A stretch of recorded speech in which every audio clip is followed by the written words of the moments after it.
powerful and intelligent predators. Yet killer whales are, above all, families. Families that hunt and play and travel together. Take a look into the hidden lives of creatures that rule like lords over one of the richest ocean wilds on Earth.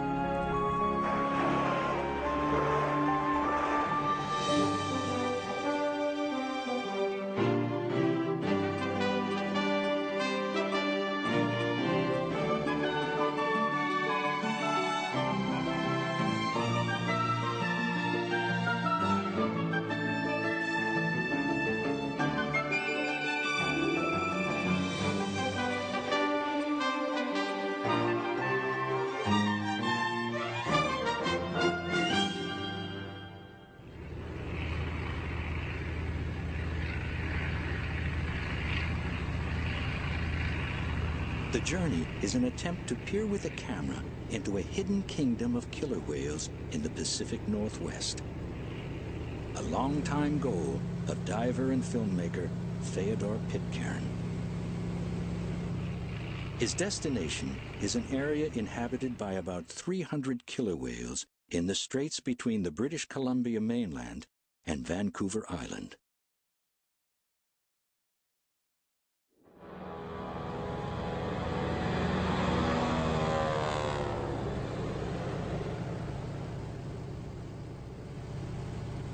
Traveling to film the unseen events of ocean life is a kind of continuing pilgrimage for Pitcairn.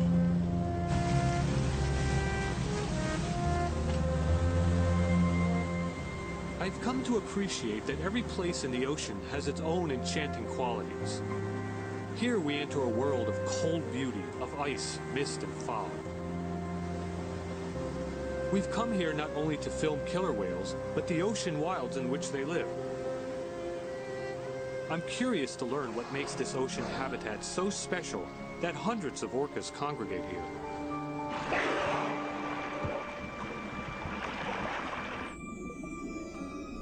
To humans, the ocean here is unbearably cold. I must protect myself from its sting by wearing a dry suit that seals out the frigid water. Sometimes I can see only a few feet away through the murk of plankton and other particles.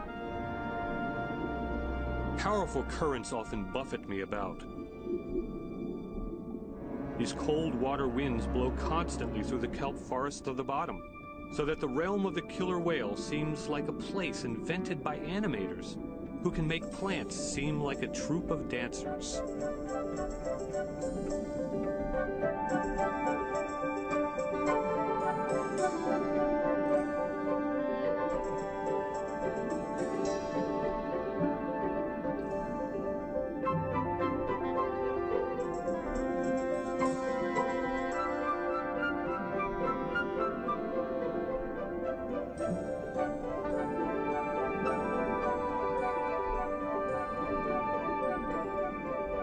Amid the swirling cold currents, life abounds.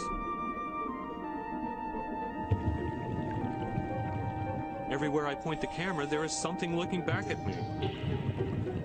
Any shadowy corner can hold a surprise.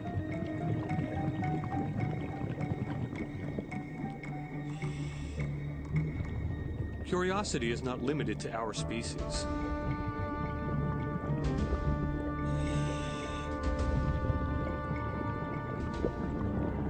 Sensing nothing either familiar or edible, the octopus puts up his guard.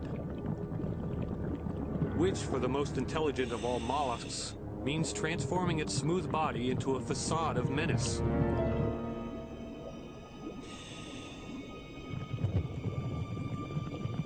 I know from experience it's not likely to attack something as large as me. It's just trying to look as fierce as possible.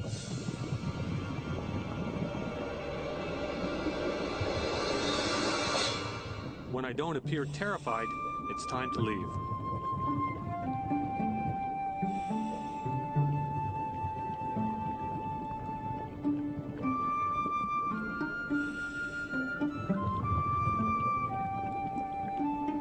For good measure, he appears to booby-trap my path with a sunflower star, perhaps thinking that this predator, feared by other bottom creatures, will also intimidate me. To avoid frightening the octopus, Pitcairn moves off in a different direction, only to come upon another strange creature.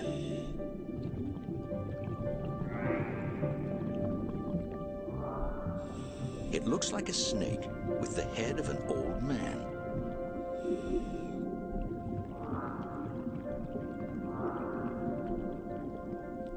Its name, the wolf eel, suggests ferociousness, and its powerful jaws can crush spiny urchins.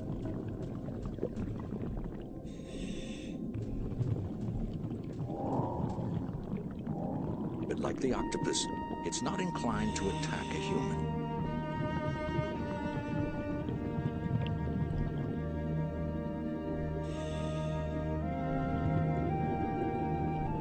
The wolf-eel pair pay Pitcairn little notice, preoccupied more with courtship and their version of nuzzling.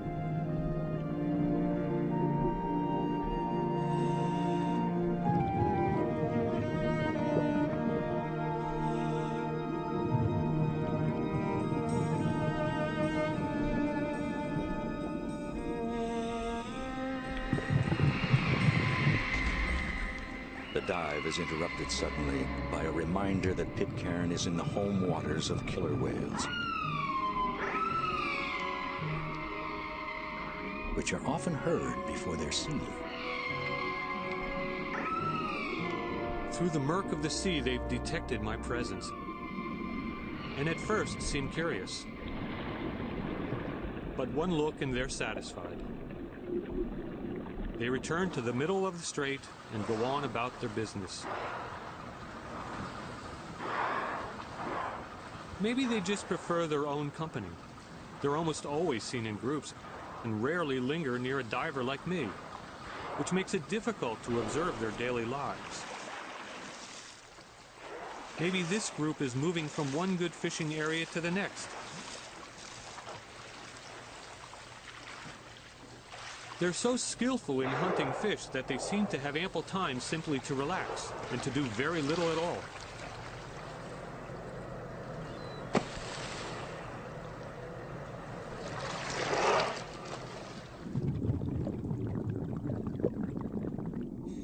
Other creatures in the killer whale realm below must survive by eating organic matter blowing by in the endless currents. Like this nudibranch, a kind of snail without a shell, each invents its own way of capturing morsels of food. Sweeping the water with its umbrella-like bonnet, the hooded nudibranch acts like a fisherman, casting a net to catch passing plankton.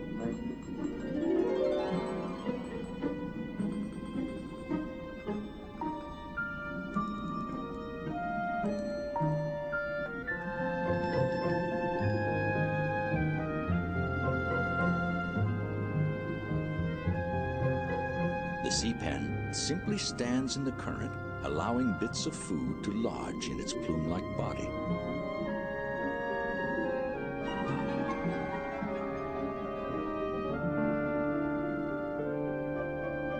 The basket star, an animal that looks like a small bush in winter, snags passing food with its branches.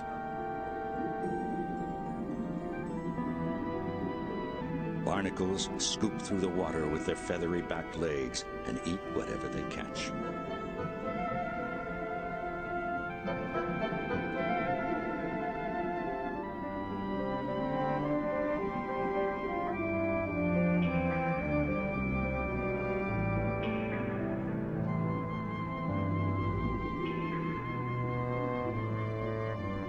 Sometimes the underwater breezes deliver a windfall. The jellyfish can rise and descend by pulsing, but its direction through the sea is determined mostly by the currents.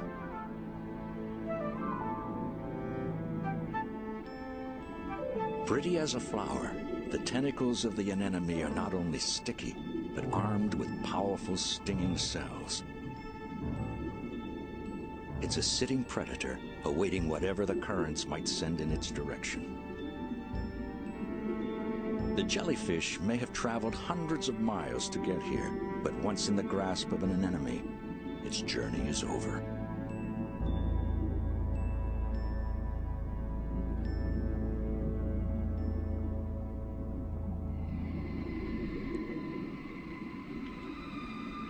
Killer whales are not the only formidable creatures here, but through size and intelligence, they dominate this undersea world, as strikingly as humans do the land.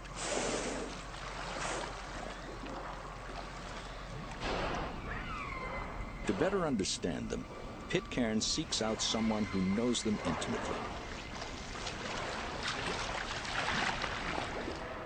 Biologist John Ford spends his entire professional life watching and pondering the culture of killer whales, or orcas. He has done so since the early 70s, like an anthropologist studying an ocean tribe. Few know them as well, or have made so many discoveries about their way of life. We left with whales last night around 5:30, way down at the east end of Craycroft Island, and they very likely carried on, I guess. Day after day, he observes, records, photographs, accumulating over decades a catalog that identifies not only individual whales, but entire family trees.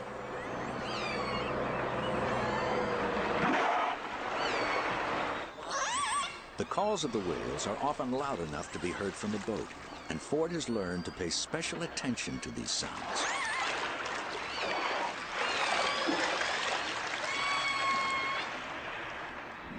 Studying underwater recordings, Ford was among the first to recognize that killer whales communicate in dialects, distinctive to each family group or pod. An individual's family heritage can be determined from the unique calls it makes.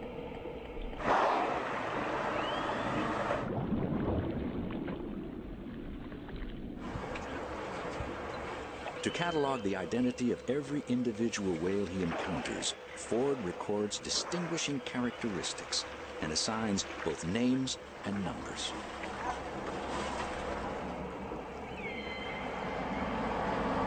A37 and 46, they're two brothers, just swimming together, just relaxing with a belly full of chum salmon and enjoying themselves and enjoying this boat. I never know how close they want to get. For all the years of observation, researchers like Ford are still baffled by a great deal of killer whale behavior.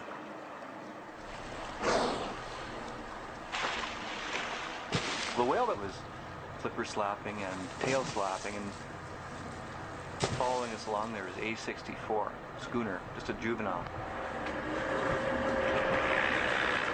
We're not really sure what whales are doing when they make those kind of behaviors because it depends on the context, and it's always kind of a curious thing to me when all the rest of the whales in the area are just going about their business, and one individual like that one, it seems agitated or worked up about something and displays these kind of things over and over again for sometimes hours at a time.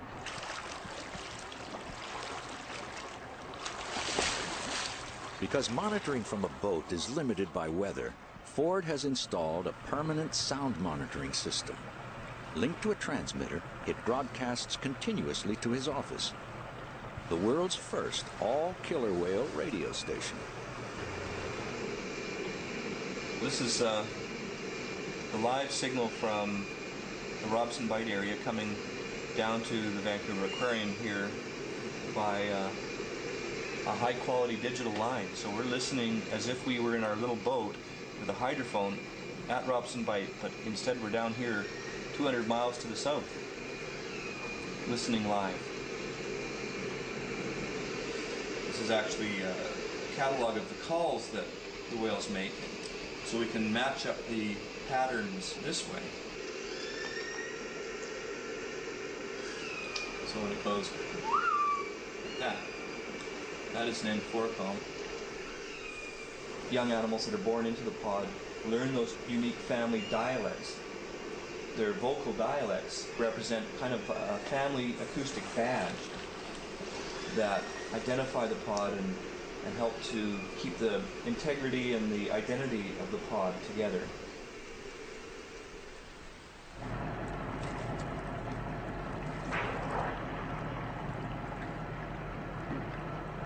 My goal is to film them underwater in their own fluid realm. To try to convey how the world looks and feels to them.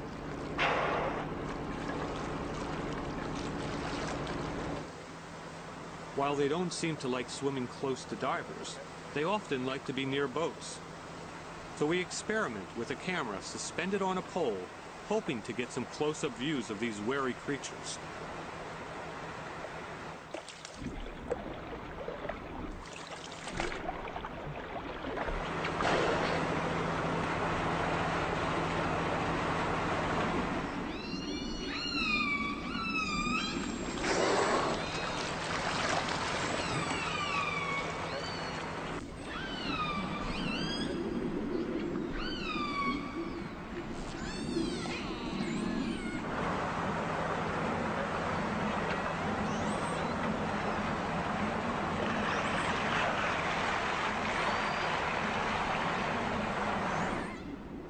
We get a few tantalizing glimpses through the murk, but not everything we hoped for. We'll have to find a location where they're more at ease and devise a way to place our camera in their world without attracting their attention and suspicion.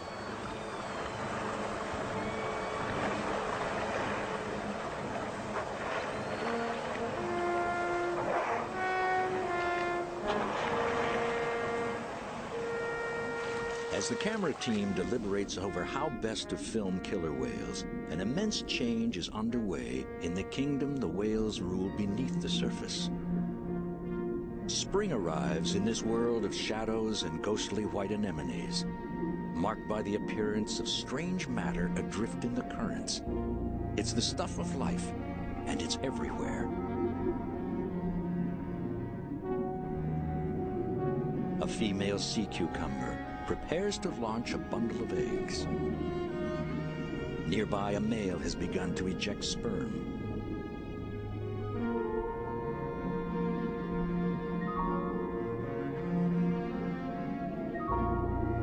Conception among most bottom dwellers occurs not through intimacy with a mate, but by blindly discharging the elements of new life into the passing currents.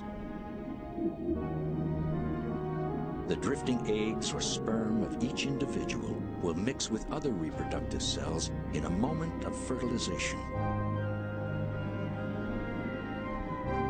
The ocean itself is the womb.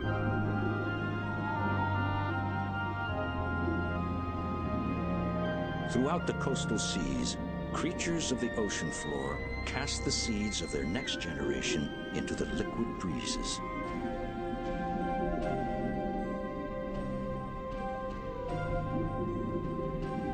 Turning the ocean into a soup of reproductive matter.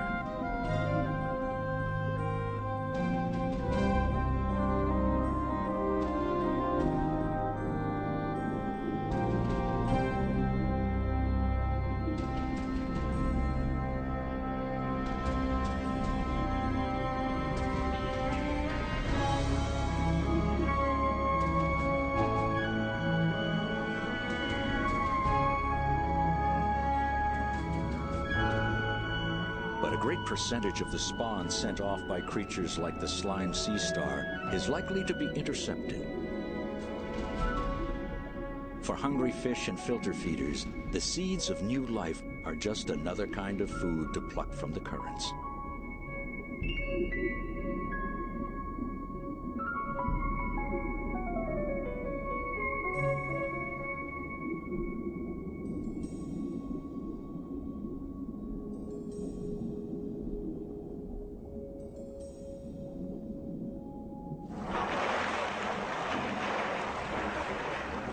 Though killer whales are mostly just observers, their world explodes each March with a rush of predators.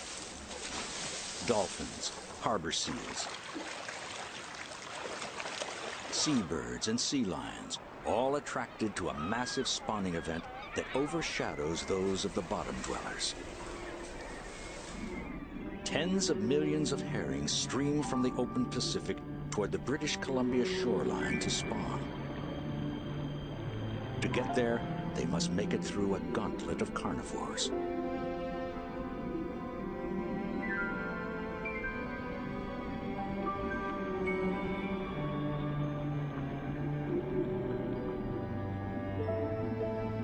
Panicked by the appearance of predators, each fish seeks safety in the middle of the school, producing what looks like a giant silver organism, trying desperately to find a safe path to its spawning grounds.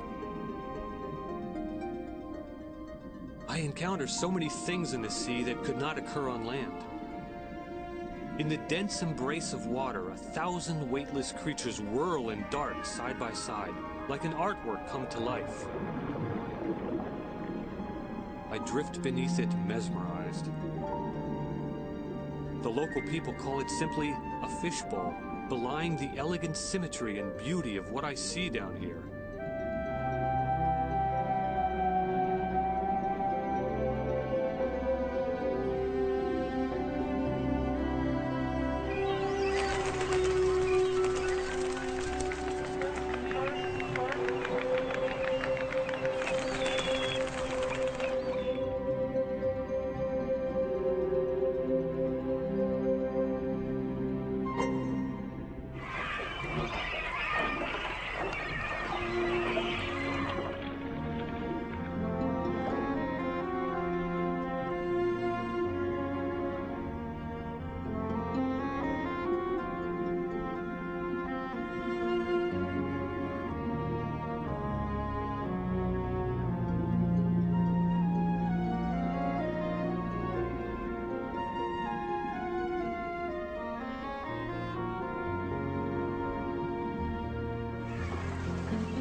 The relentless attacks by birds, sea mammals, and larger fish continue, but the herring are unable to turn seaward and flee. Programmed by their genes to spawn, they have no alternative but to push onward to the shallows. The assault from above escalates. In these shallow waters, there's no place to hide. Gulls wait at the surface. Murres and cormorants dive deep enough to strike from the sides and below.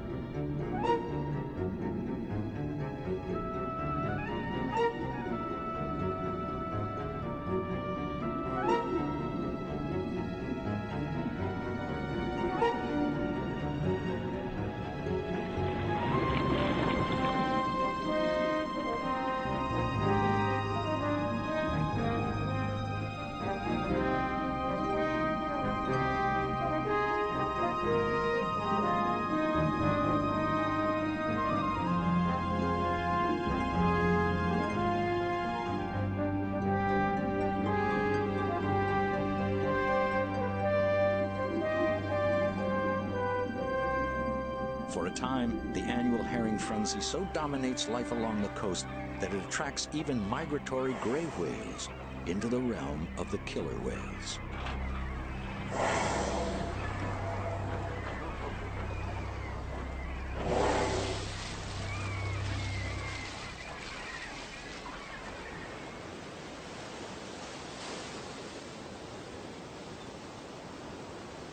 Among the patches of sea foam fringing the shore, another kind of white phenomenon appears, signaling that throngs of male herrings have begun to disperse their sperm into the sea. In places, the shallows turn milk white.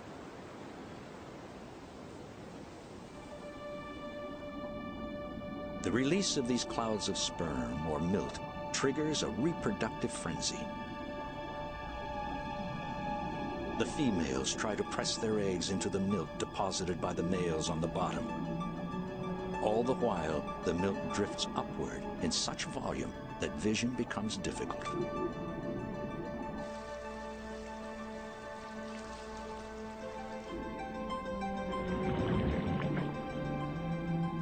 A single female can produce 25,000 eggs. The result is an undersea blizzard of almost incomprehensible proportions. Sticky white herring eggs encrust virtually every surface of the shallows, from eelgrass and rocks to crab shells. Nearly all of the eggs will be lost to predators and the whims of the sea. But if only one in every 5,000 produces an adult, the herring population will be sustained. For gulls, the appearance of herring means a season of plenty. Each receding tide uncovers a feast of eggs. There is such a profusion of nourishment that the gray whales come all the way into the shallows to partake.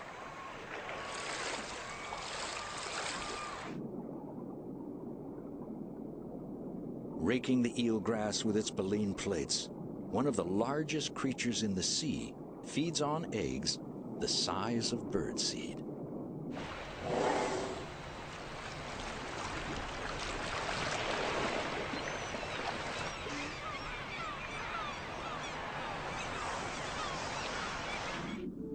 Though most of the herring return to deeper waters, some die of wounds or stress.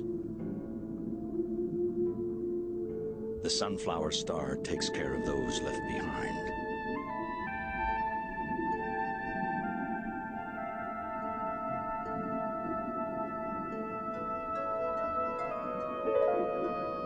Oddities appear underwater during the herring spawning.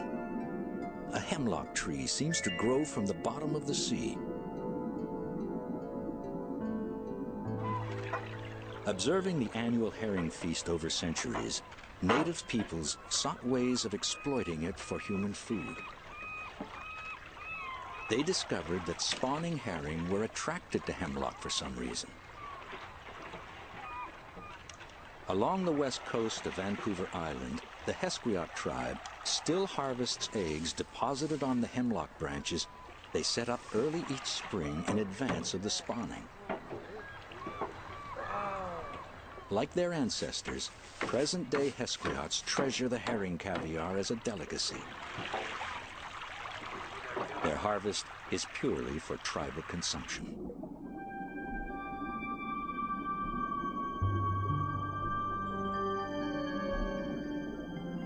But a taste for herring eggs is not limited to native people here.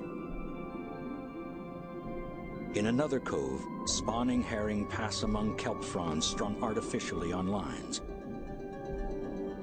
The Ahusat and Toquat peoples of Vancouver Island have modified their traditional herring harvests to take advantage of the great demand for herring eggs elsewhere. In Japan, herring roe is a delicacy that commands high prices. The tribes, and some non-native fishermen as well, catch schools of herring using fishing nets, then transfer them into netted enclosures where they spawn on the kelp fronds.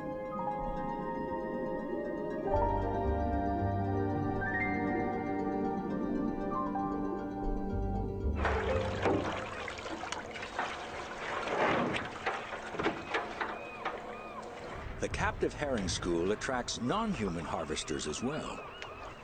River otters descend from nearby streams to fill their bellies with herring.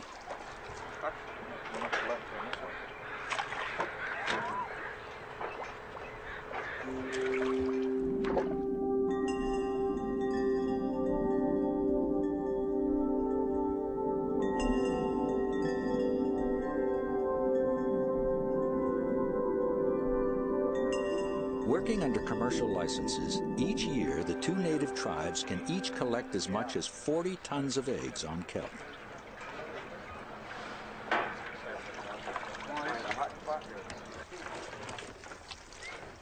What is merely food for otters is big business for humans. Such commercial harvests can be worth millions of dollars.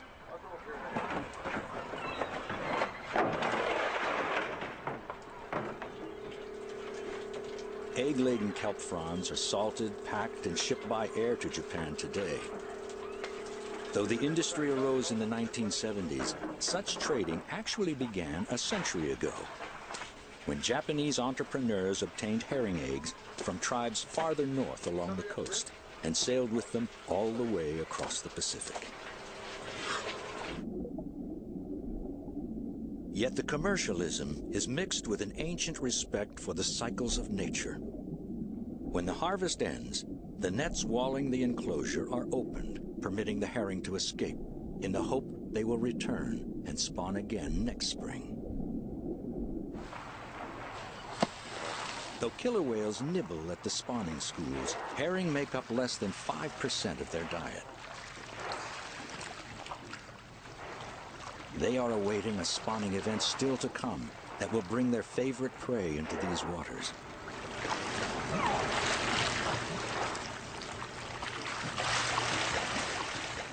Yet as the killer whales mark time, the greatest exploitation of the herring is about to begin. It dwarfs the hunting by ocean animals and the harvesting by natives. In Vancouver Island harbors, commercial fishing boats await the start of a different kind of herring frenzy. Attention Gulf of Georgia herring seine fleet. This is the Fisheries Patrol Vessel Chilco Post. The herring seine fishery will commence immediately. Only licensed fishing The opening of the herring season is the beginning of an ocean gold rush. To prevent overfishing, authorities stringently limit the commercial herring season, often to only a single day each year. Sometimes to only 1 hour. 1 hour in which many fishermen must haul in most of their fishing income for the entire year. So valuable is the fishery that luck can bring boat owners a near fortune in a day, and failure can mean bankruptcy. It's a high-stakes drama in which not a second can be lost.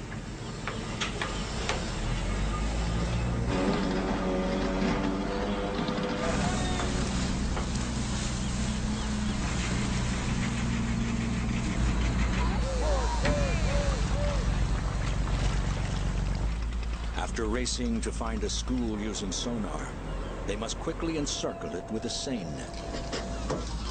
Then draw the net tight, often catching more than herring.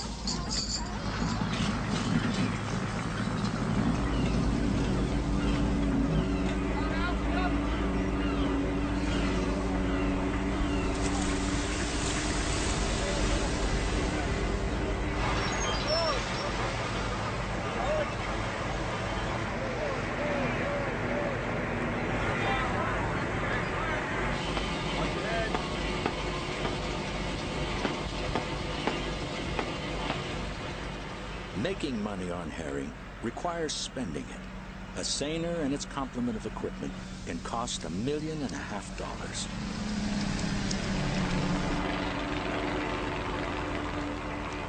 But depending on luck and skill, in their brief window of opportunity, they may pull in anywhere from 20 to 200 tons of herring. The only market is Japan, and prices fluctuate with the Japanese economy. There have been years when a catch of a single boat brought in $250,000.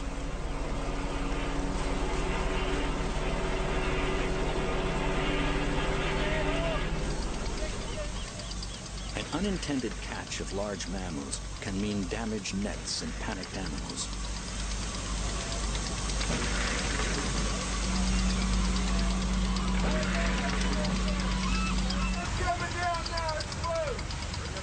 The fishermen give the sea lions every opportunity to escape. And one by one, they all do.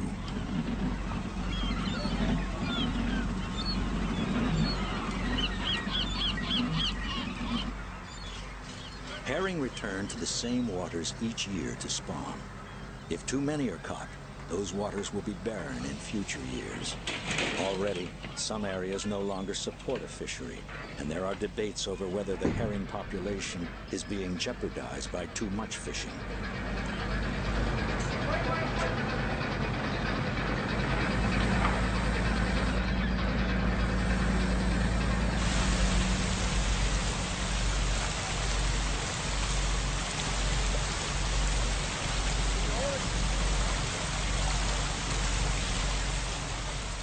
So intense is the rush to haul in fish, captains can imperil both their boats and crews by overloading.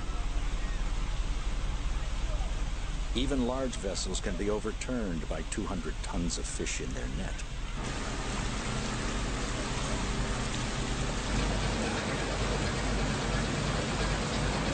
The catch of herring for their eggs is one of the main drivers of British Columbia's fishing economy. But unlike the harvests by marine animals and native tribes, no herring survive to return to the sea. The eggs will be taken from dead females for sale to Japan.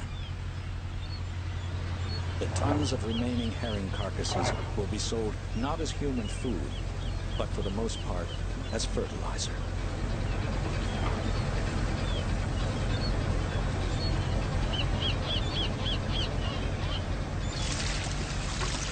As spring turns to summer, the flood of life awaited by the killer whales approaches from the open sea. Salmon by the millions in wave after wave.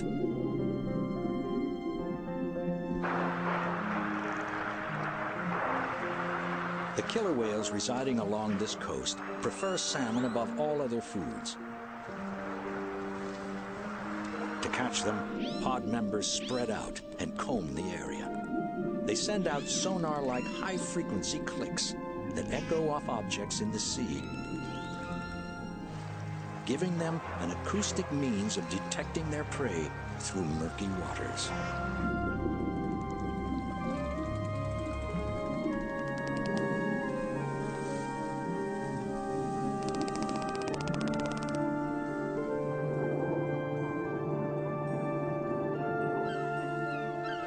Through summer and into fall, those salmon that survive seek out their natal streams and begin a difficult journey against currents and rapids.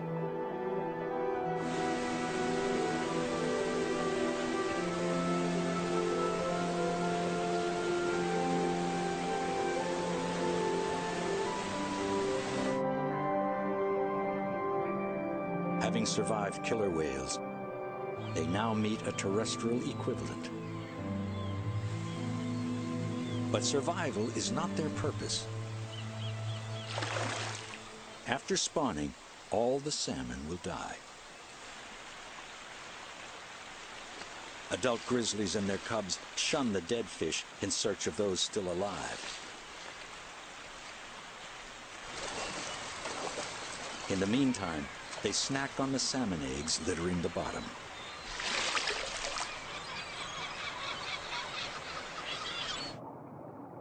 When more salmon arrive, the bears feast relentlessly. Grizzlies face a deadline as fall approaches. To survive the long sleep of winter, they must pack on as much fat as possible.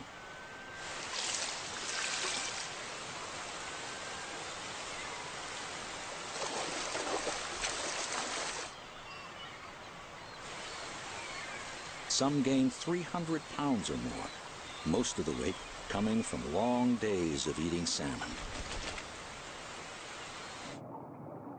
It can be both filling and exhausting.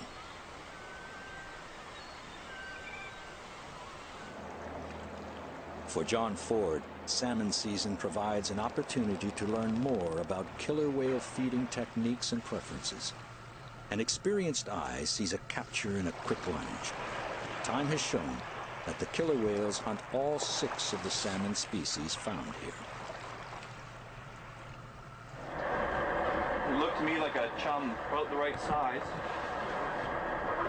And it was quite a prolonged chase there, huh?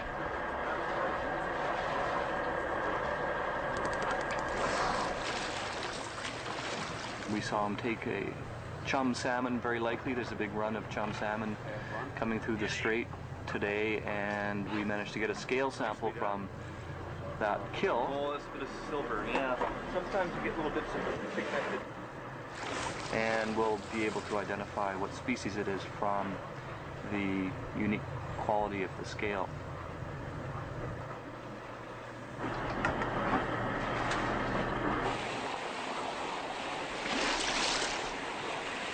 As if from nowhere, a pack of white-sided dolphins appears, interrupting the killer whale hunt. The dolphins rocket about, bothering the whales, like a gang of rowdy youngsters. It's an odd mingling of two marine mammals, but Ford sees it often. Those dolphins like to pester the whales.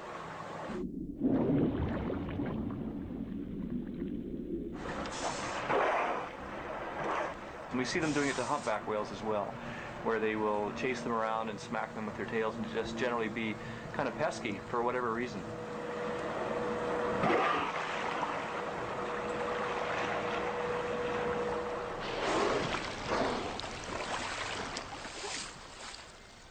Suddenly and inexplicably, the dolphin pack disappears. Other sea mammals in the vicinity seem to be on alert, as if some kind of menace approaches.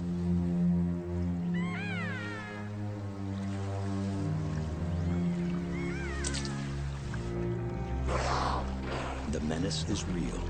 A pack of aggressive killer whales passes through, driving harbor seals ashore. More nomadic than the resident whales of the region and traveling in smaller families, these transients also prefer the meat of sea lions and dolphins to fish. Distinguished by tall, pointed dorsal fins, these mammal eaters don't seem to mingle with their fish-eating cousins.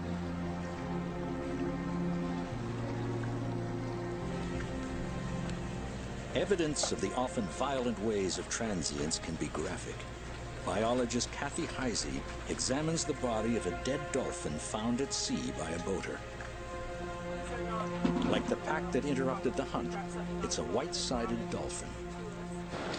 I can tell you for certain that it was killed by a killer whale, just judging by the teeth rake marks on its body. And whether it was killed by transient killer whales or resident killer whales, I can't tell you, but my guess is it's transients, because those are the only ones that we've seen fatally attacking animals. And what's surprising to me is that they didn't eat it, because they obviously injured it and perhaps played with it even for a while after they killed it, just judging by the different types of rake marks that are on its body. They're all at different angles and they're all quite deep.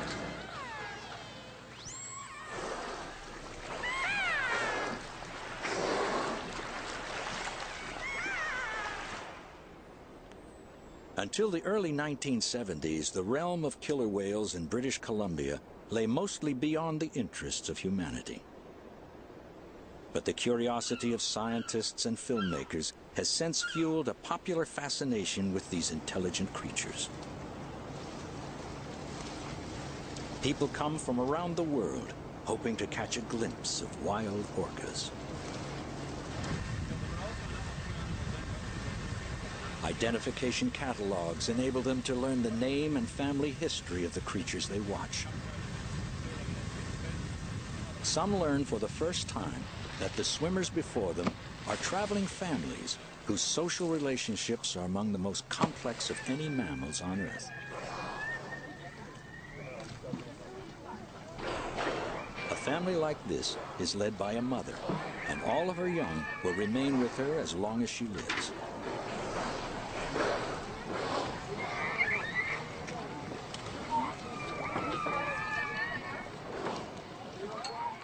Approaching the boat is not just a juvenile whale, but someone's daughter, sister, granddaughter.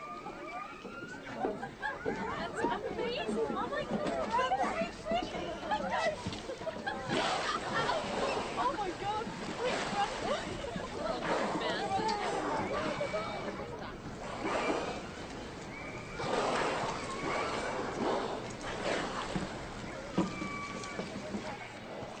But no matter how close observers get, they see only that tiny fraction of a killer whale's existence that takes place in our world of air.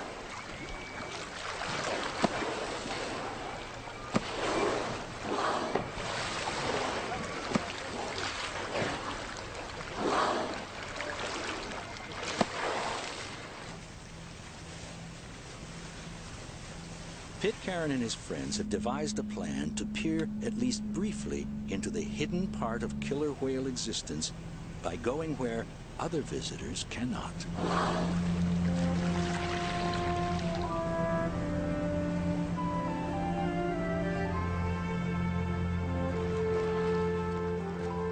In In these undisturbed waters, we come upon a family bound somewhere through the morning mist and cold.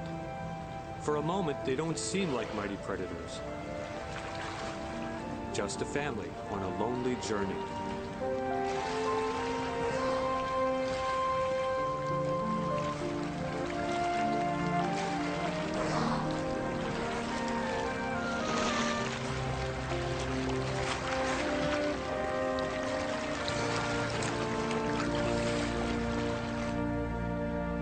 Pitcairn's destination appears unremarkable.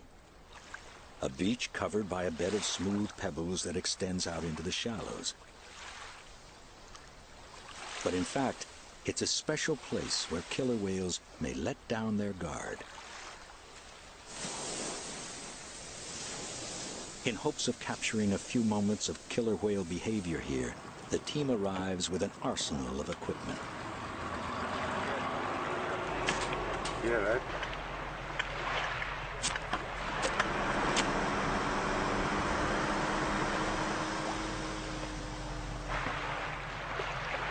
Pitcairn and his team have secured special permission to film in this ecological reserve, a whale sanctuary off limits to whale watchers.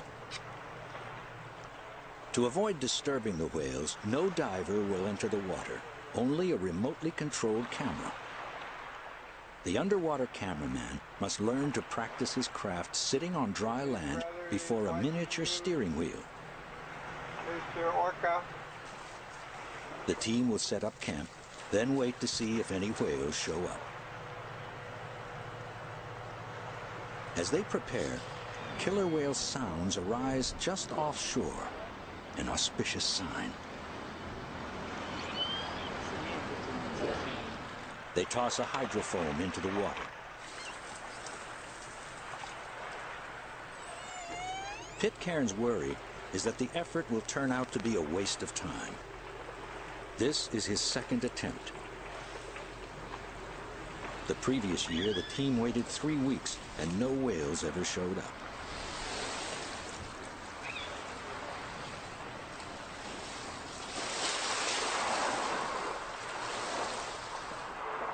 Every precaution has been taken to avoid disrupting killer whale behavior. But there is no way to know if the wary animals will shy away, even from an untended camera.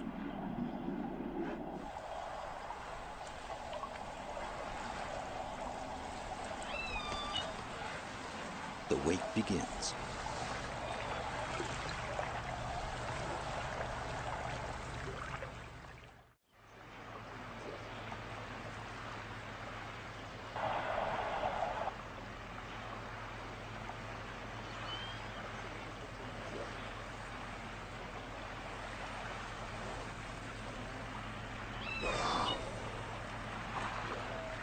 On only the second day, they sight a killer whale family rounding the point, headed toward them.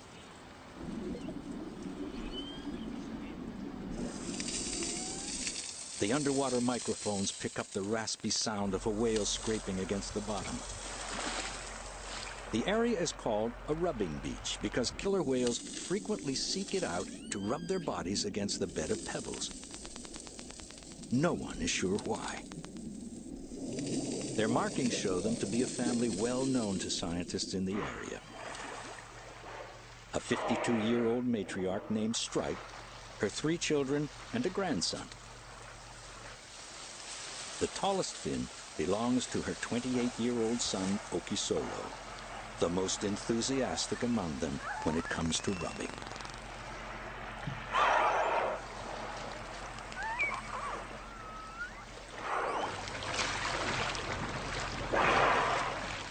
Her 18-year-old daughter, Ripple, has a 2-year-old son of her own, Midsummer, who seems reluctant to rub,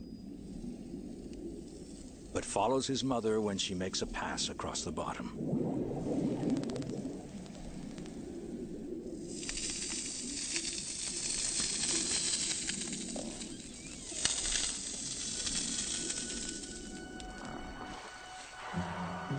Children at play. Adults enjoying a relaxing swim. It seems the undersea equivalent of a family day at the beach.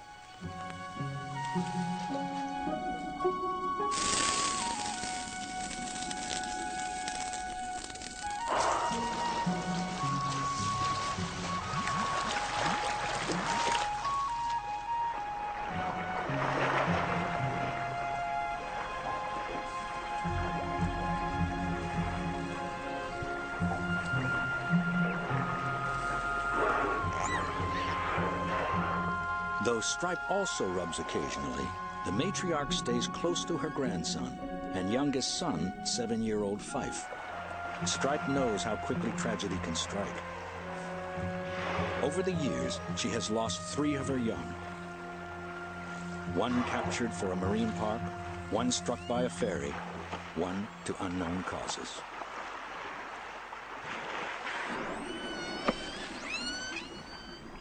Little Midsummer continues to frolic off the beach, but he won't dare descend to rub the bottom.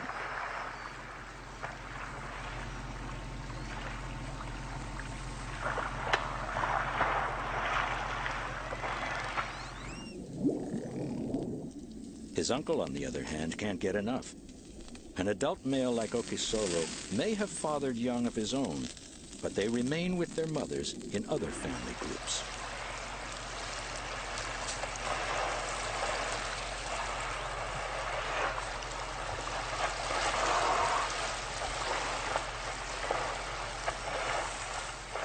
Okisolo will not leave his own mother all of her life.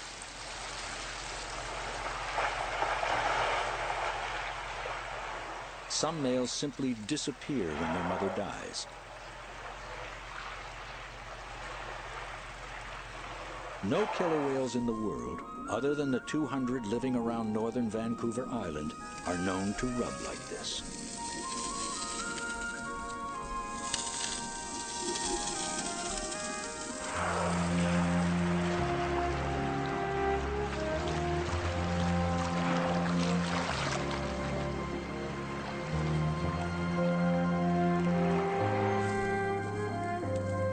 We are as puzzled as other observers.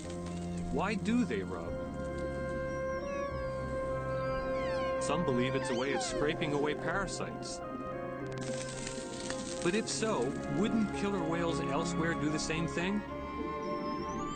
Perhaps we try too hard to find practical explanations for behavior in the wild. Maybe the killer whale families here have simply found a way to have fun, something that just feels good.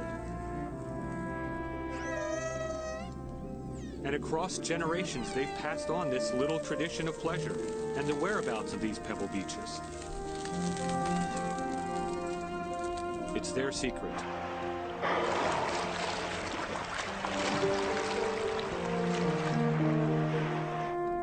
And we're peeking into the place in their world where they can escape the labors of daily survival for an occasional hour of amusement.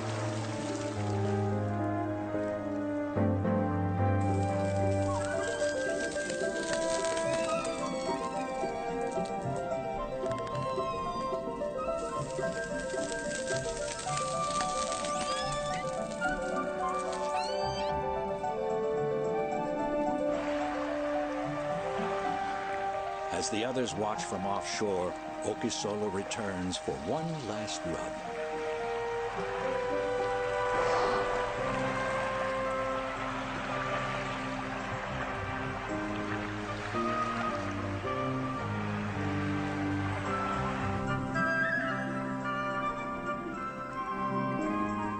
Perhaps inspired by his uncle, little Midsummer finally descends for his first pass over the pebbles, rubbing and blowing bubbles at the same time.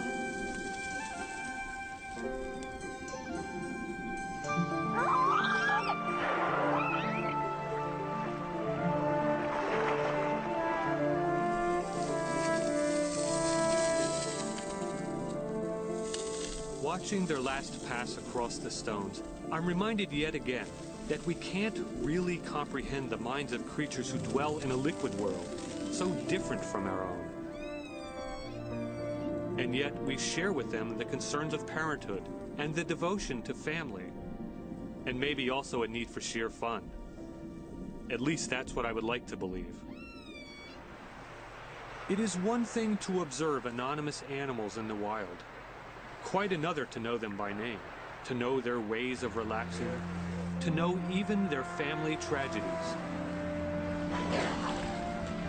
As they leave, they no longer seem to us strangers in an alien realm, but a family heading home from the diversions of a summer afternoon.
For good measure, he appears to booby-trap my path with a sunflower star, perhaps thinking that this predator, feared by other bottom creatures, will also intimidate me. To avoid frightening the octopus, Pitcairn moves off in a different direction, only to come upon another strange creature.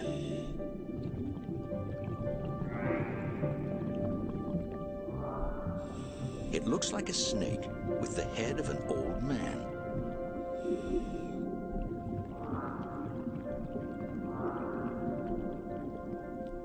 Its name, the wolf eel, suggests ferociousness, and its powerful jaws can crush spiny urchins.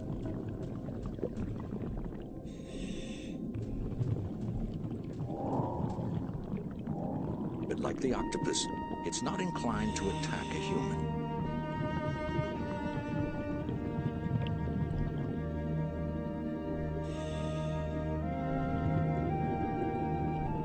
The wolf eel pair pay Pitcairn little notice, preoccupied more with courtship and their version of nuzzling.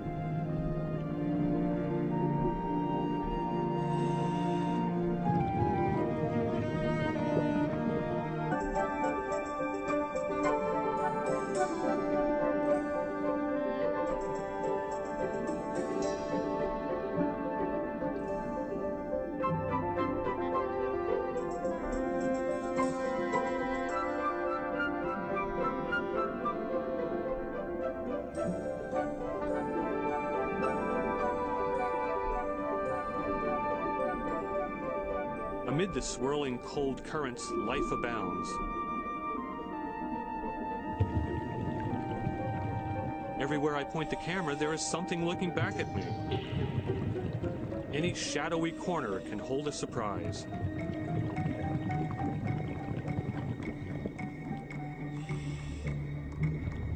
Curiosity is not limited to our species.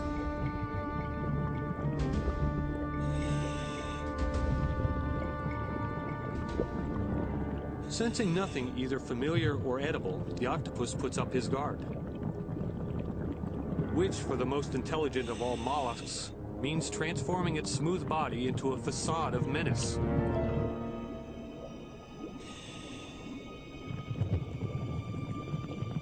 I know from experience it's not likely to attack something as large as me. It's just trying to look as fierce as possible.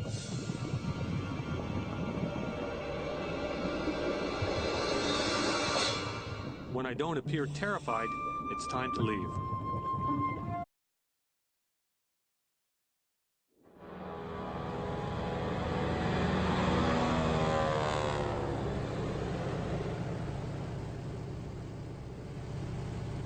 Traveling to film the unseen events of ocean life is a kind of continuing pilgrimage for Pitcairn.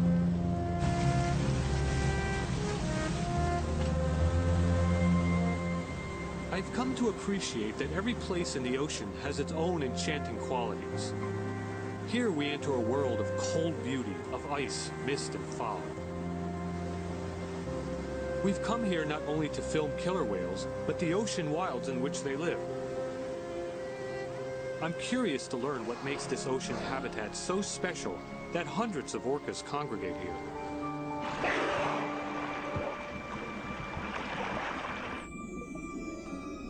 To humans, the ocean here is unbearably cold. I must protect myself from its sting by wearing a dry suit that seals out the frigid water. Sometimes I can see only a few feet away through the murk of plankton and other particles.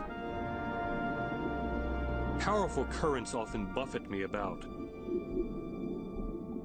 These cold water winds blow constantly through the kelp forest of the bottom, so that the realm of the killer whale seems like a place invented by animators who can make plants seem like a troupe of dancers.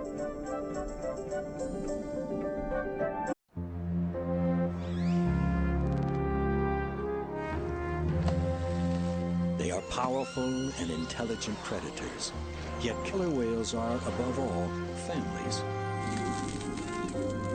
Families that hunt and play and travel together. Take a look into the hidden lives of creatures that rule like lords over one of the richest ocean wilds on Earth.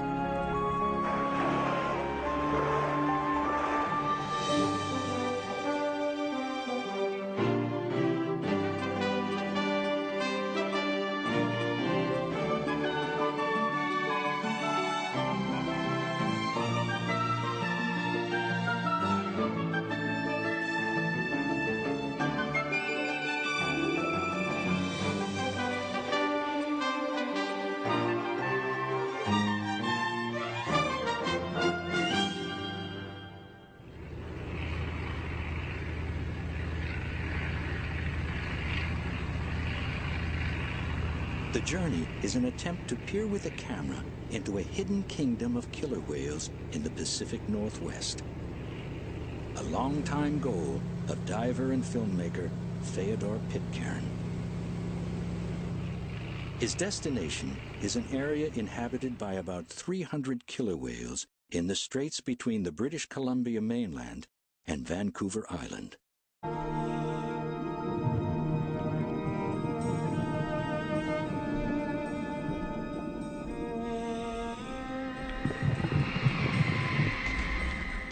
The dive is interrupted suddenly by a reminder that Pitcairn is in the home waters of killer whales, which are often heard before they're seen. Through the murk of the sea, they've detected my presence, and at first seem curious. But one look and they're satisfied. They return to the middle of the strait and go on about their business. Maybe they just prefer their own company. They're almost always seen in groups and rarely linger near a diver like me, which makes it difficult to observe their daily lives. Maybe this group is moving from one good fishing area to the next. They're so skillful in hunting fish that they seem to have ample time simply to relax and to do very little at all.